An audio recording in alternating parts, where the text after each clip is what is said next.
Bienvenidos a FEMEXpert. En este nuevo tutorial básico os vamos a presentar cómo generar y analizar estáticamente una placa empotrada. Para ello lo primero que tendríamos que hacer sería entrar a la interfaz de trabajo de ANSYS. Para ello abrimos ANSYS, como ya os enseñamos en tutoriales anteriores. En este caso estamos abriendo la versión de ANSYS 13. Bien, una vez abierto en la interfaz de trabajo de ANSYS, lo primero que tendríamos que hacer es generar la geometría. Para generar la geometría entramos en el menú Preprocessor, en el menú Modeling y en Create. Aquí podemos elegir entre diferentes opciones. Nosotros la geometría la vamos a crear a través de 4 keypoints y con esos keypoints generaremos el área. Para crear los keypoints entramos en Create Keypoints in ActiveCS. ActiveCS es el sistema de coordenadas activo. Y vosotros pensaréis, ¿y cuál es el sistema de coordenadas activo? Pues bien, ANSYS por defecto, si miráis aquí abajo a la derecha, pone CSYS 0, de Coordinate System 0. Es decir, que el 0 es el sistema de coordenadas que por defecto tiene ANSYS marcado como general y es el que podéis visualizar en el centro de vuestras pantallas. Le damos in ActiveCS y definimos los keypoints. Primero el keypoint 1 en el origen, que sería el 000, y le damos Apply para que lo genere y nos permita generar directamente otro keypoint. Asignamos el keypoint 2 en la posición 100, aplicamos. El tercer keypoint en la 11, aplicamos. Y el cuarto keypoint en la posición 01. Como podéis ver, hemos generado los keypoints en el plano XY. Para visualizar bien todos los keypoints podemos decir plot keypoints, y como veis sí que se visualizan. Bueno, el del origen no se ve bien, pero sí que está. Si lo queréis comprobar, podemos hacer un listado de keypoints. Para ello entramos en el menú List, Keypoints, Coordinates and Attribute. Como no tienen ningún atributo asignado, no aparece nada, pero sí que podéis comprobar que hay 1, 2, 3 y 4 keypoints. Perfecto. Una vez generados los keypoints, el siguiente paso sería generar el área a través de esos 4 keypoints. Entramos dentro de Create en áreas arbitrarias para poder asignar nosotros o clicar sobre los keypoints que queremos que pertenezcan a esa área y le decimos Throw Keypoints. Es importante que sigáis un orden al hacer el área, es decir, nosotros vamos a hacer el 1, el 2, el 3 y el 4, porque si veis se va generando cómo sería el área que creáis en función del keypoint que vais seleccionando. Entonces es importante hacerlo con cierto orden, porque si no os pueden aparecer áreas curvadas, áreas torcidas. Aceptamos y ya tendríamos nuestro área. Bien, en cuanto movamos el cursor, como podéis ver, se vuelven a aparecer solo los keypoints. Para ello podemos plotear las áreas entrando en el menú Plot Áreas o un truco que es bastante útil, sobre todo ahora para gente más principiante, sería entrar en la barra de comandos poniendo gplot para hacer un ploteado global. Aunque no se vean, pero sí se pueden distinguir un poquito los keypoints que siguen ahí y aunque solo hayamos creado 4 keypoints y con esos keypoints hayamos generado el área, sí que se han generado también las líneas que forman ese área. Y si no, mirad, entramos en el menú Plot Lines y están las 4 líneas, ¿de acuerdo? Bien, volvemos a plotear todo entrando en la barra de comandos y escribiendo gplot. Y ahora lo siguiente que tendríamos que hacer sería, una vez generada la geometría, definir los tipos de elementos, los materiales y las secciones que le queramos dar a este área. Para ello entramos dentro del menú Preprocessor en Element Type, añadimos un nuevo tipo. Efectivamente, ANSYS nos dice que de momento no hay ningún tipo definido, le damos a añadir, clicando en el botón Add, y en nuestro caso queremos hacer un elemento tipo placa, por lo que entramos seleccionando Shell. Como podéis ver, ANSYS nos propone una gran cantidad de posibles tipos de elementos Shell. En nuestro caso, y al ser un tutorial básico, vamos a seleccionar el primero, que es el Shell 181. Si queréis información sobre este tipo de elemento o los diferentes tipos de elementos que nos propone ANSYS, podéis entrar en el menú Help, clicando en la ayuda, clicando en el botón Help. En nuestro caso, aceptamos. Una vez generado el tipo de elemento, hay opciones que se pueden modificar de ese elemento. Clicando en el menú Option os aparece este cuadro diálogo que, como os vuelvo a decir, os invito a que entréis a través del botón Help a la ayuda de ANSYS y podáis descubrir qué es cada una de las opciones que nos propone ANSYS o las posibilidades de modificación.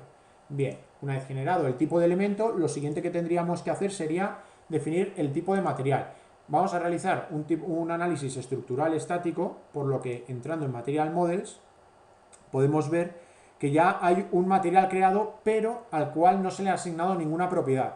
Como os decía, vamos a realizar un análisis estructural, por lo que pincharemos o entraremos dentro del menú estructural, será lineal, será elástico e isotrópico.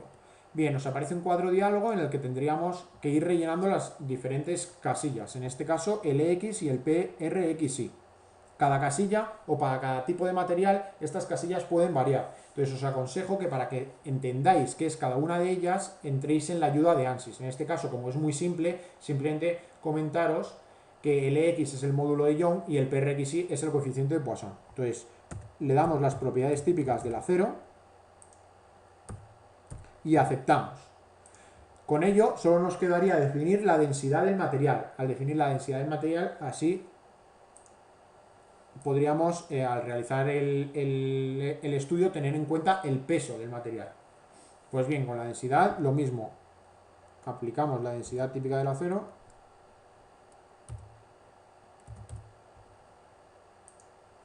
Y ya tendríamos nuestro primer material creado. Bien, cerramos la opción. Y lo siguiente es definir una sección. Es una sección tipo shell y un layout. ¿Por qué layout? Porque ANSYS te permite usar materiales compuestos. En nuestro caso, como es solo una placa de acero, solo vamos a tener una capa a la cual le vamos a asignar un espesor de 3 milímetros, por ejemplo, y un nombre que le llamaremos, por ejemplo, placa. Como podéis comprobar, hay multitud de opciones. Os vuelvo a invitar a que entréis en la ayuda y verifiquéis qué es cada una de ellas. Simplemente comentaros, por ejemplo, que por defecto siempre la sección se crea a través de la línea media. Es decir, que el área que habéis creado corresponderá con la línea media o con el área media, la superficie media de la placa a generar. Aceptamos, y si queréis comprobar si las propiedades que vamos a asignar han sido bien asignadas o no, lo podremos hacer listando el área. Pero lo primero, lo que vamos a hacer es asignar estas propiedades a el área que tenemos creada. Para ello entramos en Meshing, Mesh Attributes, Picket Areas, seleccionamos el área, aceptamos y como podéis comprobar le vamos a asignar el material 1, el tipo de elemento 1, que es el 181, y la sección 1, que es la que hemos denominado como placa. Aceptamos y aunque no se haya producido ningún tipo de cambio, sí que se han asignado esas propiedades. Para ello, si entramos en el menú List Áreas, podéis comprobar que nuestro área número 1 está generada por los keypoints. Tiene las propiedades asignadas de material 1, el tipo 1 y la sección 1, que es la que hemos denominado con el nombre de placa. Bien, podemos cerrar esta ventana una vez ya comprobado y el siguiente paso sería el proceso de mallado. Para ello entramos en las herramientas de mallado, que es Mesh Tool, y aquí os quiero explicar un poco cómo realizar una malla correcta. Como en este caso es muy fácil, pues va a ser relativamente sencillo de que lo veáis y lo entendáis. Para ello lo que queremos hacer es, por ejemplo, que cada uno de los laterales del área esté dividido en 4 elementos. Entonces, si clicamos en el menú Settings, en el botón Settings dentro de áreas, y seleccionamos nuestro área, nos aparece, ANSYS nos pregunta en el cuadro diálogo cuál es la longitud que queremos que tenga cada uno de los elementos. Como hemos creado un área de 1 metro cuadrado, cada lado tiene 1 metro. Por lo tanto, si nuestros elementos son de 0,25, nos debería de crear 4 elementos por lado. Bien, para ello, una vez configurada esa opción, pasamos a el proceso de mallado en sí. Como queremos que la malla cuanto más cuadrada sea, mejores resultados obtiene. Es decir, si nosotros ahora le damos a la opción de Free, lo más probable es que en la malla obtengamos algún elemento con forma de triángulo. Entonces vamos a intentar siempre que podamos evitar ese tipo de elementos y para ello seleccionaremos la opción de Mapped. Al seleccionar la opción de Mapped y darle a mallar seleccionando el área, aceptamos. Como podéis comprobar, el área queda mallada en elementos perfectamente cuadrados y como hemos configurado 4 elementos por cada lado. Bien.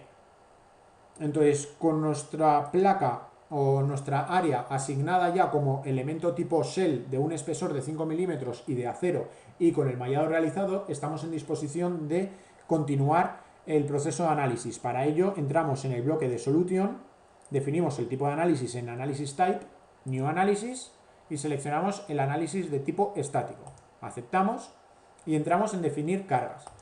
A la hora en Define Loads podemos aplicar restricciones estructurales. En nuestro caso vamos a aplicar, por ejemplo, de momento, desplazamientos. Para los desplazamientos que vamos a aplicar, los vamos a aplicar, por ejemplo, en una línea. Entonces, en esta línea, seleccionamos, si veis, está dividida en 4 porque esa línea indirectamente también está mallada. Al haber mallado el área, esa línea se queda mallada. Entonces, aceptamos y decimos que queremos que sean todos los desplazamientos. Si veis ahora, aparecerán estos iconos que lo que muestran es que esa línea perteneciente a el área está totalmente restringida. Vale, una vez hemos restringido esa parte del área, lo siguiente que tendríamos que hacer es aplicar una fuerza que la vamos a aplicar, por ejemplo, en un par de key points. La aplicamos en el extremo superior y en el extremo inferior del lado contrario al que hemos aplicado las restricciones. Aceptamos y decimos que es en Z, con un valor, por ejemplo, de menos 100 newton. Aproximadamente, más o menos, redondeando, unos 10 kilos a cada. Vamos a aplicar 10 kilos. Aceptamos y como podéis ver, aparecen unos simbolitos rojos que muestran que hemos aplicado bien esa fuerza. Vale. Una vez tenemos aplicadas las restricciones y aplicadas las fuerzas, el siguiente paso sería entrar a la resolución del problema. Para ello clicamos en el menú Solve, Current LS, aceptamos. Esto simplemente te muestra un poco las opciones que se van a realizar durante el análisis. Aceptamos. Como podéis ver, es un ejemplo muy fácil, por lo que el cartelito tan deseado de Solution is Done aparece enseguida. Aceptamos. Y ya, una vez solucionado, podemos entrar en la parte de postprocesado. Para ello, entramos en el bloque de General Post Processor. Y aunque nosotros en este caso solo tenemos un caso de carga, sí que os recomiendo que os acostumbréis a leer el caso de carga. Es decir, para leer el caso de carga, entramos en Read Results, by Peak, y podéis comprobar lo que os decía. Solo tenemos un caso de carga, pero en caso de haber tenido 3, siempre es bueno leer o seleccionar cuál es el que queremos nosotros de forma directa, por si acaso. Entonces, con el seleccionado le damos a Read, cerramos y ya tendríamos el caso de carga seleccionado, vamos, leído. Lo que nos quedaría sería mostrar o visualizar algún resultado. Para visualizar algún resultado entramos en Plot Results, por ejemplo en Contour Plot, y vamos a visualizar resultados de forma nodal. Para ello entramos en Nodal Solution y el primer resultado que vamos a hacer es ver el desplazamiento suma. Para ello entramos en Dove Solution, Displacement Vector Sum, aceptamos y como podéis comprobar nos aparece el mapa de colores con la escala de lo que se ha deformado. Bien, como podéis comprobar, la visualización es muy pequeñita, es decir, parece que se ha deformado muy poquito. Entonces, una forma de ver mejor este tipo de deformaciones, cuando sobre todo los modelos tienen pocos elementos y son pequeños, es ploteando las deformaciones, visualizando los elementos. Para ello, entramos en Plot Controls, en Style, Edge Options, y aquí en la opción de Element Outlines for Non-Contour o Contour Plots, seleccionamos la otra opción, la de Edge Only o All.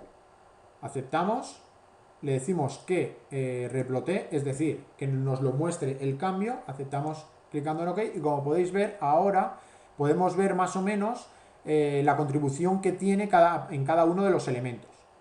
Bien, el siguiente paso que vamos a hacer es mostrar, por ejemplo, las tensiones de von Mises. Para ello entramos otra vez en Contour Plot, en Nodal Solution y en la ventana o en el cuadro diálogo entramos en Stress. Dentro de Stress seleccionamos la opción de von Mises Stress. Aceptamos y como podéis ver las escalas han cambiado totalmente y se nos plotean el von Mises. Si queréis podemos visualizar cómo sería el área o esa placa en verdadera dimensión. Para ello entramos en el menú Plot, en Style, Size and Shapes y le decimos que en display of element le decimos que sí, aceptamos, ok, y como podéis comprobar, lo que pasa es que es muy fino, pero si hacemos un zoom, cogiendo el botón este de la derecha, donde aparece una lupa, si hacemos un zoom, podéis ver cómo tenemos un espesor, efectivamente. Para volver a la visualización anterior, simplemente podemos volver clicando en el botón que aparece una lupa, pero con una flecha indicando volver atrás. Como podéis ver, volvemos a la visualización anterior. Pues nada, con esto simplemente era mostraros un poco cómo se puede analizar una placa empotrada. Como podéis ver, claramente está empotrada porque las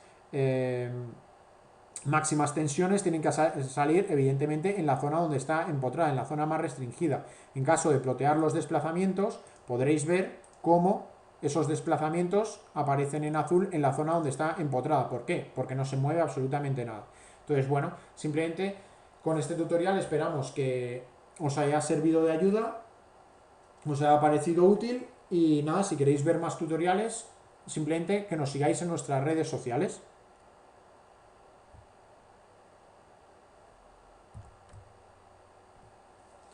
Así que nada, desde FEMEXPERT, daros muchas gracias por vuestra atención, esperamos que os haya gustado y si queréis ver más tutoriales podéis seguirnos en nuestras redes sociales o a través de nuestra página web femexpert.com. Muchas gracias.